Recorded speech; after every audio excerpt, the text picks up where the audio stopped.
আসসালামু আলাইকুম। ছোট্ট বাবান সোনা জোহানের মাম্মা বলছি। কেমন আছেন সবাই? নতুন দিনের নতুন আরেকটি ভ্লগে আপনাদের সবাইকে স্বাগত জানাই।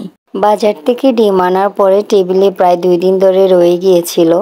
আসলে ডিমগুলা যে ভালো করে ধুয়ে তারপর ফ্রিজে রাখবো সেই সময় সুযোগটা হয়ে উঠছিল না। এই ভিডিওটা হচ্ছে 1 সপ্তাহ আগের, যার কারণে ওই সময়টা আমার ভীষণ ব্যস্ততায় কেটেছে। বাইরে থেকে কিনে আনা ডিমের মধ্যে যেহেতু অনেক ধরনের ময়লা লেগে থাকে এবং সেখানে বিভিন্ন রোগ জীবাণু আসলে থাকার সম্ভাবনা থাকে, সো আমরা সবাই ডিম ভালো করে ধুয়ে তারপরে ফ্রিজ আপ করার চেষ্টা করি। আমরা অনেকে ডিম ধোয়ার আগে অনেকক্ষণ সময় ধরে ঠান্ডা পানিতে বা নর্মাল টেম্পারেচারের পানিতে ভিজিয়ে রেখে তারপরে হচ্ছে ডিমগুলাকে ধুই। এতে করে হচ্ছে অনেক সময় দেখা যায় ডিমগুলো আর বেশি দিন সংরক্ষণ করে রাখা যায় না, ভিতরটা নষ্ট হয়ে যায়। খুবই অল্প পরিমাণ সাবান পানি এবং হচ্ছে খুব তাড়াতাড়ি করে ধুয়ে ডিমটা হচ্ছে পানি ঝরাতে দিলে এটাই সবথেকে বেস্ট একটা অপশন আর কি, ডিম ধোয়ার জন্য বা ধুয়ে ফ্রিজে রাখার জন্য। না হলে আসলে স্বাস্থ্যগত একটা ঝুঁকি থেকে যায়। গত সপ্তাহের ভিডিও যেহেতু আসলে ওই সময়ে কি কাজ করেছি সেটাই তো শেয়ার করছি। তো সেজন্য এখানে আমি হচ্ছে 2টা ডিম নিয়ে তারপর একটা কেক বানানোর জন্য যা যা আসলে ইনগ্রেডিয়েন্ট দেওয়া লাগে সেগুলো সব অল্প অল্প দিয়ে আমি একটা কেক বানানোর চেষ্টা করছিলাম। কারণ আমার জোহান বাবাটা আসলে কোনো কিছু খেতে চাচ্ছিল না, এখনো কিছুই খাচ্ছে না। অনেক কিছু ট্রাই করছি, কোনো কিছুই বাদ রাখছি না। আমি জানি, আমার আপুরাও জানে যে সব মায়েরা আসলে বাচ্চারা কিছু খেতে চায় না তাদের পেছনে কি পরিমাণ সময় পরিশ্রম খাটুনি যে করে আসলে বলার অপেক্ষা রাখে না। মায়েদের কাছে সব থেকে কষ্টের একটা সময় হচ্ছে বাচ্চারা যখন কিছু খায় না, সব থেকে বেশি টেনশন লাগে মায়েদের। যদি 1 চামচ 2 চামচ বা 1 টুকরা কিছু এরকম কিছু যদি বাচ্চাদেরকে খাওয়ানো যায় তাহলে হচ্ছে মায়েদের শান্তি। তো সেদিক থেকে চিন্তা করে আমার কাছে মনে হয়েছে কিছুই যখন খাচ্ছে না আমি একটু একটা কেক বানিয়ে দেখি, অল্প করে তাকে যদি খাওয়াতে পারি তাহলে সেটাই হবে সার্থকতা। আমি যেহেতু একেবারেই পারফেক্ট স্পঞ্জ কেক বানাবো না, কোনো রকম পাউন্ড কেক যেন হয়, তো সেজন্য কোনো রকমভাবেই বানিয়ে নিচ্ছিলাম আর কি। একেবারে পারফেক্ট হওয়ার দরকার নেই, বাবু খাবে সাথে হচ্ছে চা দিয়ে আমিও খাবো এরকম চিন্তা করেছি। যেহেতু বাবুর বাবা খুব একটা নাস্তা করে না বাসায়, সে নাস্তার টাইমে আসলে বাইরেই থাকে, চেম্বারে থাকে বেশিরভাগ সময়, তো সে ওখানে নাস্তা করে নেয়। আমি যা আসলে বাসায় নাস্তা করি আমি আর জোহান বাবার জন্য বিশেষ করে। তো কেকটা বানাতে যেয়েই দেখলাম কারেন্টটা চলে গিয়েছে। কারেন্ট চলে গেলে আসলে আর ভিডিও করার মতো অত বেশি আলো থাকে না। এলইডি লাইটের যে আলোটা ওইটা আসলে অত বেশি ভিডিওতে ফোকাস করে না, যার কারণে হচ্ছে আমি আর কেক যে চুলায় দিয়েছি আবার হচ্ছে নামিয়েছি খেয়েছি এগুলো আসলে আর ভিডিও করা হয়নি। তো এখানে হচ্ছে তেলেপিঠা বানিয়েছিলাম, একটু জুস নিয়েছি, ম্যাঙ্গো জুস, তারপর খেয়ে নিয়েছিলাম। এর মাঝে এখনও কারেন্ট আসেনি, আমি রুমে এসেছি। রুমে এসে হচ্ছে ওই যে বেডশিটটা তুলে তারপর হচ্ছে আমি ডাস্টবিনে রেখেছিলাম পরের দিন ধোয়ার জন্য। তো আমার ছেলের সব থেকে পছন্দের কাজ হচ্ছে যত ময়লা জিনিসপাতি আছে সব কিছু নিয়ে সে হচ্ছে খেলবে, তারপর ডাস্টবিন পেলে তো আরও কোনো কথাই নেই। দেখেন ক্যামেরা অন করছি দেখে সে আমাকে হচ্ছে ভেঙাচ্ছে। যাই হোক, আমি ওর এই দুষ্টামিগুলো ইদানিং ভীষণ এনজয় করি। বাচ্চাটা আলহামদুলিল্লাহ আস্তে আস্তে বড় হয়ে যাচ্ছে। আরও একটা ভালো লাগার ব্যাপার হচ্ছে আপনাদের চোখের সামনে আমার বাচ্চাটা বড় হচ্ছে। যারা একেবারে সেই শুরু থেকে আমাকে দেখে আসছেন তারা তো আমার জোহান বাবার একেবারে ছোট আদো আদো যে জোহানটা ছিল তাকেও দেখেছেন। এখন যে হামাগুড়ি দেয়, বসে হাঁটে, তারপর দুষ্টামি করে ভেঙায়, তাকেও দেখছেন। সব মিলিয়ে আপনাদের কেমন লাগে বলেন তো? আমি কিন্তু এই বিষয়গুলো খুবই এনজয় করি। যখন যেমন আমি একজনের কথা যদি আপনাদেরকে শেয়ার করি, আমি জানি না আপনারা ওই আপুটার ভিডিও দেখেন কিনা। সে কিন্তু ইউটিউবে কোনো ভিডিও দেয় না, ফেসবুকে ভিডিও দেয়। আপুটার নাম হচ্ছে সামা মেহজাবিন রিন্টি। আপু হচ্ছে ইউকেতে থাকে আর কি। তো ওনার বাবুটার নাম হচ্ছে রোহাব। রুহু সোনা, রুহু রুহু রুহু বলে ডাকে আর কি, মানে ইয়ে করে, আদর করে। যাই হোক, ওই বাচ্চাটা হওয়ার পরের থেকে মানে উনি যে ভিডিও দেয়, এখন হচ্ছে বাবুটার বয়স 1 বছর হয়ে গিয়েছে, আমার জোহানের থেকে 1 মাস হয়তো ছোট।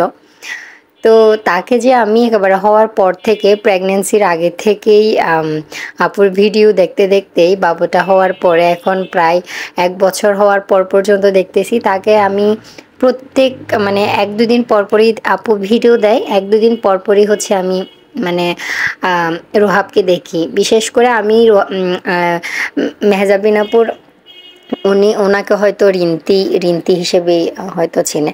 রিন্তি আপুর ভিডিও আমি মানে যতবারই দেখি আমি জোহানকে সহ দেখাই। আপু দেখা যায় যে রোহাব বাবুকেই বেশি ওনার ভিডিওতে দেখায়। তো রোহাবকে আমার জোহান বাবাটাও হচ্ছে চিনে ফেলেছে। যখন জোহান কান্না করে আমি বলি, আসো আমরা রোহাবকে দেখি, রোহাব বাবুকে দেখবো, আসো রুহুসোনাকে দেখবো, ওভাবে করে বললে জোহান কিন্তু খুব এক্সাইটেড হয়ে পড়ে, কান্না থামাই, ওই মোবাইলে রোহাবকে দেখার জন্য ওয়েট করে। তো এই জিনিসগুলো না আমার কাছে খুব ভালো লাগে।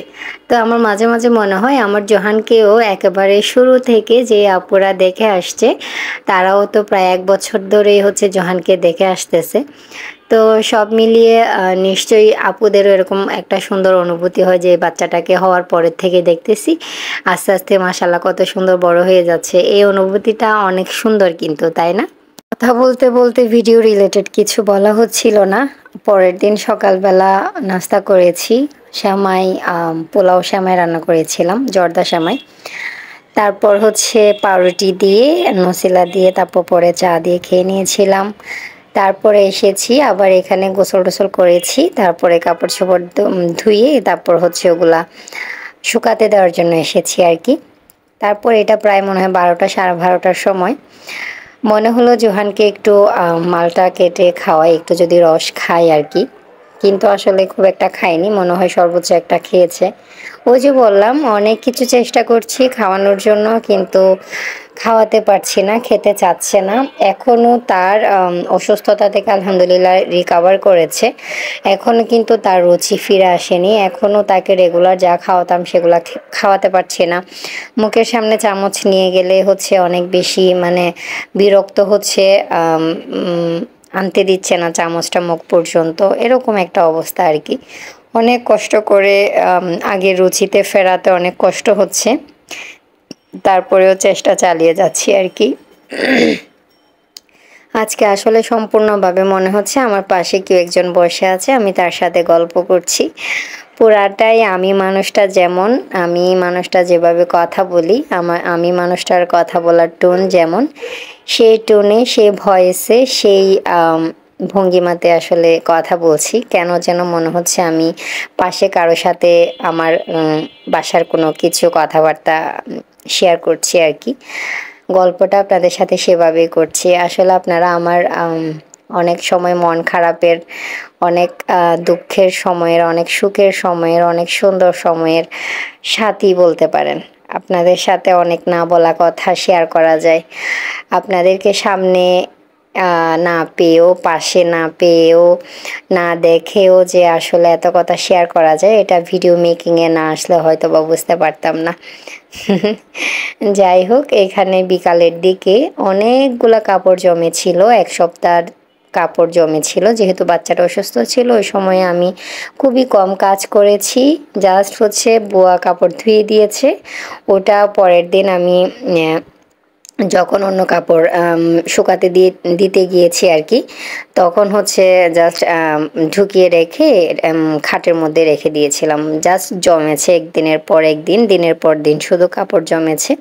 একটাও ভাঁজ করে যে যেখানে কাপড় সেখানে ঢোকায় রাখবো ওই সুযোগ ওই সময় আমি আসলে পাইনি। আমি পুরাটা সময় আমার বাচ্চাটাকে দিয়েছিলাম, যেটা সত্যি কথা। খুবই একটা ভালনারেবল সময় কাটিয়েছি আর কি ওই সময়, যার কারণে অনেক অনেক কাপড় জমে গিয়েছিল। তো সেগুলাই আর কি সব হচ্ছে আমি ভাঁজ করলাম, তারপর যেখানে কাপড় সেখানে রাখলাম। এর মাঝে জোহান অনেক বেশি দুষ্টামি করেছে, অনেক জ্বালাইছে।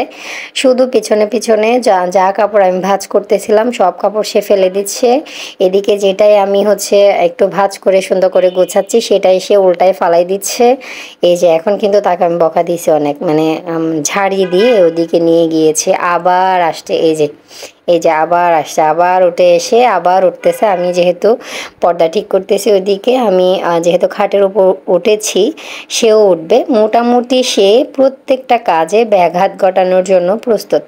এখন এদিকে সোফাটা হচ্ছে পরিষ্কার করছি, সেখানে সে পিছে পিছে চলে আসছে।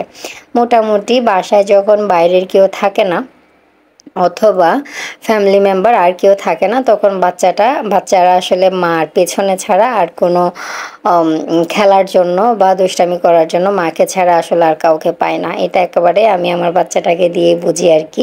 অনেক গল্প করেছি। ভিডিও ভালো লাগলে লাইক করবেন, কমেন্ট করবেন, শেয়ার করবেন। নতুন দেখে থাকলে সাবস্ক্রাইব করে পাশে থাকবেন। সবাই ভালো থাকবেন, সবাইকে ভালো রাখবেন। আল্লাহ হাফেজ, আসসালামু আলাইকুম।